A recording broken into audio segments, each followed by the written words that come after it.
What is up, everybody? I'm here to give you guys a recap on the new episode of World Trigger, which is on episode 60. Now, this episode is just about Youtarou Rindou, except in this episode, he literally became best boy in this episode, or possibly one of my favorite, possibly like one of my best boys in World Trigger, possibly. So, if anything else, let's just get started.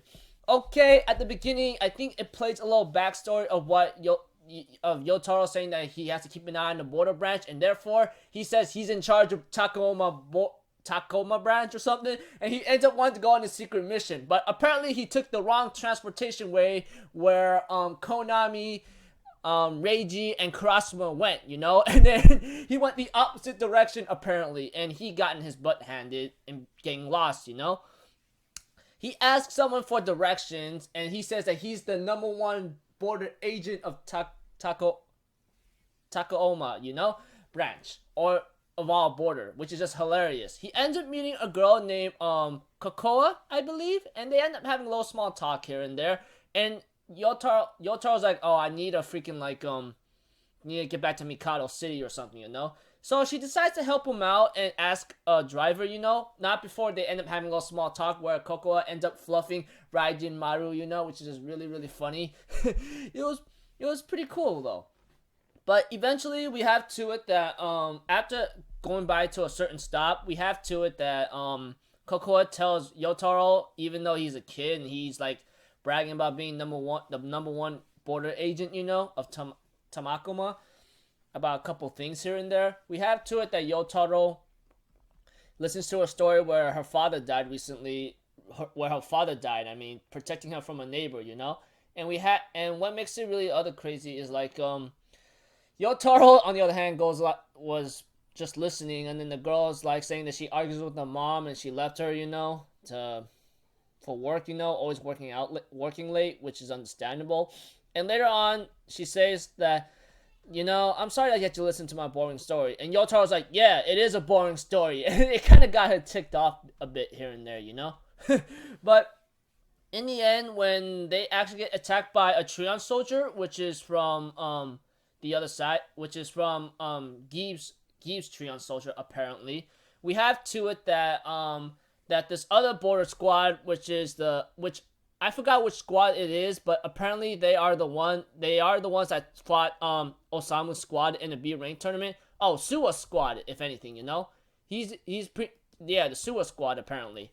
And they let one Treon soldier is on the way to the highway. They got rid of everything else, but we have to it that Youtarou sees that Treon soldier kidnaps Kokoa, and Yotaro's like trying to fight it, you know, but the Treon soldier ends up like swinging it aside like many times, but Yotaro's like, no, as the #1 border agent and so forth, I won't let you go. And therefore, it gotten tired, and just before he was about to kill him automatically with like a crushing blow like this, you know how like anyone would, you know how any attack would look like, you know. I don't know what this attack is, but you know what it is. But Jin, on the other hand, comes in and saves him after Yotaro's like, Yotaro's special technique punch, you know? I'm thinking about my, aw, ain't that cute. But eventually, Jin comes in and saves him, and later on, Jin just plays around saying that he's he took down that Treon soldier, you know? And Kokoa ends up hugging him here and there, and Youtarou gives her some advice, you know? And tells her, say you're sorry. I mean, I forgot to add some detail where Kokoa actually argues with her mother or something, and Youtarou gives her the idea by saying, you should say sorry. I mean, even though you fight, just say sorry. That's one way how to live a good life, you know? That kind of thing. She takes this advice to heart, but she has no money. But Youtarou, on the other hand, gives her his monthly savings allowance or something, which is something like he tried to use for a machine, but apparently he lost it he lost it by having it dropped, apparently, due to Raijimara being bothered by a fly or a bee. And later on, he only has half of that, but he gives the rest to the girl to let her call her mother, to tell her what's up and say sorry, you know, which is really sweet. And therefore, Jin smiles at Youtarou of his actions and says, only Tamakuma's #1 strongest agent can do that. And I'm thinking in my mind, oh, I thought Youtarou was just like, whatever, you know. But later on, when I see him as a character in this episode, it was actually pretty cool. Despite being filler or something, I actually like the guy, you know. Even though, like, it may not be canon, you know. But it was pretty cool, you know. Youtarou is actually one of my favorite characters. At least he's honest in many ways, and then he actually helped the girl out by saying you should go apologize to your mother every time you fight, you know, and that's how you live a good life, which is really cool, you know. I really like that.